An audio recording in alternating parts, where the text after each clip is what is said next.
Welcome back. US President Trump is now one of only 3 presidents who have been impeached. The Democrat-controlled House of Representatives charged him with abuse of power and obstruction of Congress. Mr. Trump lasted the impeachment Wednesday night at a rally in Michigan. And in a few minutes, we're going to hear from House Speaker Nancy Pelosi on when she plans to send the matter to the Senate for a trial. Well, last hour, the Senate Majority Leader says the House is setting a dangerous precedent. The House's conduct risks deeply damaging the institutions of American government. This particular House of Representatives has let its partisan rage at this particular president create a toxic new precedent that will echo well into the future. Well, to the UK now, and pomp, pageantry and a dress-down monarch. Queen Elizabeth II has officially opened the next session of the UK Parliament after Boris Johnson's thumping victory in last week's general election, with a speech outlining the priorities of his government over the next year. At the top of the list, of course, delivering Brexit by the end of next month, beginning with a parliamentary vote on the Prime Minister's withdrawal deal tomorrow. Well, the opposition Labour Party suffered a humiliating defeat in the election, recording their worst result since 1935. Tanmanjeet Dhesi is a Labour Party Member of Parliament who was returned to Parliament, and he joins us now live. Good to have you with us. Thank you, Linda, for having me on. So this was, of course, a resounding win for Boris Johnson. He has the mandate. We heard the Queen set out the agenda. Can he deliver it? Well, look, he's made a lot of promises, and it will be to the likes of us as Labour Party parliamentarians to hold him to account. I think within the Labour Party, we need to acknowledge the devastating loss, but at the same time, we need to quickly regroup. We need to reflect, and then, having chosen our new leader, we need to take the fight back to the Conservatives so that we have a Labour government in the very near future that millions of people desperately need and want. Tony Blair has spoken to Christian Amanpour. He is, of course, the last Labour Prime Minister to win an election. I just want to play a bit of sound from that interview. Just take a listen to it. You were one of the main grandees, so to speak, who supported Remain and who wanted to reverse Brexit. And you did everything you could to do that, whether it was going to be a second referendum or whatever it was. Are you ready to concede that that is off the table, that Brexit will happen and that's what's going to happen to the United Kingdom? Yes, it's going to happen now. I mean, it's tragic. We should never have agreed a Brexit general election, by the way. It was crazy to mix the two issues up. We should have had a decision by the British people on Brexit, self-standing as a decision, but we didn't. One of the many mistakes the Labour Party made was to agree a Brexit general election. It's now decided. The government has a majority to do Brexit, which will happen at the end of January. It's then going to be a very difficult negotiation, but, you know, it's now important that we accept it will happen and try and make it work as best we can. Tan, I want to get your reaction. Is Mr. Blair right there? Was it wrong to agree to an election with Brexit being the dominant issue? Well, Linda, the reasons for our defeat were complex and varied, and having knocked on thousands of doors, not just within my own Slough constituency, but in other parts of the country as well, I think there were 3 preeminent reasons why we lost. Firstly, as Tony Blair himself has pointed out, likes of me pointed out that we do not want an election before Brexit is sorted out. Unfortunately, I think given the Liberal Democrats and others in their rush to have an election, and they ultimately have led to that election being called earlier, but also our party leadership, I think, needed to stand firm so that we don't have that election before Brexit is sorted. Secondly, I think in terms of, for many, it was also a case of party leaders, so that also played in.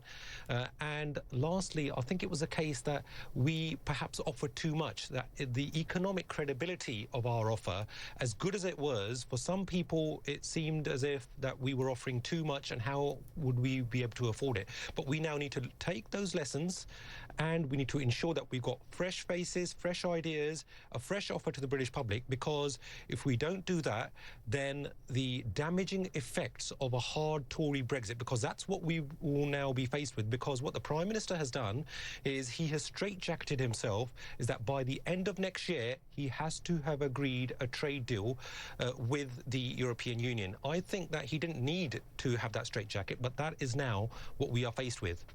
It is a highly ambitious timeline. Definitely, Lynda, and that's why many of us, given the result of the election, I think that the Prime Minister now had a mandate to get his withdrawal agreement bill passed by the end of January. But what should have been happening was that during this transition period, he needed to have worked out a very complex trade deal, and that is what is entailed in going forward. However, what he has led to is that he has now said that by the end of next year, if there is no trade deal, then we will have that catastrophic no-deal Brexit, which is what the likes of myself within Labour and others had warned the British public. That, by the way, will be so damaging to our manufacturing base, to hundreds of thousands of jobs, and not to mention in terms of consequences for workers' rights and environmental protections. If we look at the Queen's speech that was delivered today, produced obviously for Her Majesty by the Prime Minister, there was very little of substance with regards to tackling the climate emergency, which is the preeminent issue of our time. And unfortunately, there's zero carbon emissions by 2050. That is just too late. And even if the government carries on with its current trajectory, it will not actually achieve that until 2099. Right, yeah. A major issue. I mean, there are quite a few big issues facing the UK right now. One, of course, likely to face very soon is the Scottish independence. The First Minister, Nicola Sturgeon, pushing hard and saying that everyone knows, the dogs in the street know, there's going to be an independence referendum. So do you think the government can keep the SNP drive for a second referendum at bay? Lynda, the likes of myself and other Labour Party politicians had warned that the fanning of nationalism within the UK, so whether that is north of the border with the SNP or whether that's in fact south of the border within England and Wales by the Conservatives, while they purport to being patriots and nationalists and unionists, what is actually happening is that fanning of nationalism is leading to a weakening of our union. But what I personally do not agree with the estimation of the Scottish National Party leader, because ultimately, if we look at the election result, firstly, the previous referendum was a once-in-a-generational referendum. However, what has also happened is that within the voting in the last general election, while the majority of parliamentarians returned were Scottish National Party members of Parliament, unfortunately for them, they did not win more than 50%. They only won 45%, I believe, of the popular vote. So in essence, if we go back to ask the same question, I think we'll end up at a similar result. But that is not where we should be heading to. All right. Tanmanjeet Dhesi, good to get your perspective on all of this. Thanks so much for your time today. Thank you, Lynda. Well, of course, our viewers can see Christiane Amanpour's full interview with former British Prime Minister Tony Blair. That will be tonight at 6 p.m. London time, right here on CNN. Well, Lebanon is moments away from a new Prime Minister. Government consultations currently underway in Beirut right now, and we expect the Hezbollah-backed candidate to become the next Prime Minister. And while we wait to see if new political leadership will satisfy the protesters, these kinds of rallies have rocked the nation since October. The crowds demanding an end to corruption and government mismanagement. Well, senior international correspondent Ben Wiedemann knows the region inside out, joining us now live from Beirut. Good to have you with us, Ben. So, of course, the country's been rocked by these protests for weeks. And the last few days, we've seen cars set on fire, tear gas, water cannons deployed. The Prime Minister, although he resigned 7 weeks ago, now agreeing not to seek the top job again. So who could take the reins? Just explain it for us.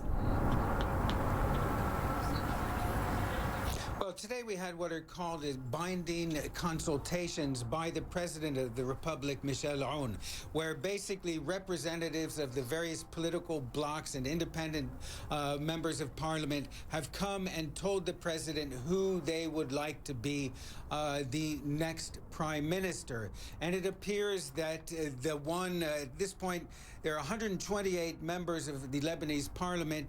The latest we've seen is that 69 have come down in favor of Hassan Diab, who is a professor at the American University Beirut. He was the Minister of Education from 2011 to 2014, and he is the favorite candidate of the bloc that includes the Free Patriotic Movement, which is a Christian party, Amal and Hezbollah, two major powerful Shia parties as well. So it does appear that the majority have come out in favor of Mr. Diab, who, of course, is a Sunni Muslim, because according to unwritten agreements here in Lebanon, the President of the Republic must be a Maronite Christian, the Prime Minister a Sunni Muslim, and the Speaker of Parliament a Shia Muslim. Now, the problem with the choice of Hassan Diab is, of course, that none of the major Sunni political blocs have come out in favor of him. Now, the previous several governments of Lebanon have been essentially governments of national unity that included all the major political factions. This time it appears that this is what's being called a government of confrontation, because these are political parties that are not in the favor in the good graces of the United States, which has repeatedly slapped sanctions on members of Hezbollah and those affiliated with the group. And the worry is that now the United States is going to slap sanctions not just on individuals or Hezbollah, individuals affiliated with Hezbollah, but others as well that could include Christian political allies of Hezbollah. And in addition to the fact that none of the major Sunni political groups could be represented in this government, there could be anger, unrest from the Sunni street as well. So it's a complicated and delicate situation. We will have to see what sort of government this individual, Hassan Diab, is able to form, if it's representative enough, if it has enough independent individuals, technocrats, so to speak, to satisfy the protest movement that broke out on the 17th of October here in Lebanon against the political establishment writ large. Lynda? All right, we'll see how this does indeed all play out. Ben Wiedemann for us in Beirut. Thanks so much. I'm going to take a quick break now. You're watching CNN. We'll be right back.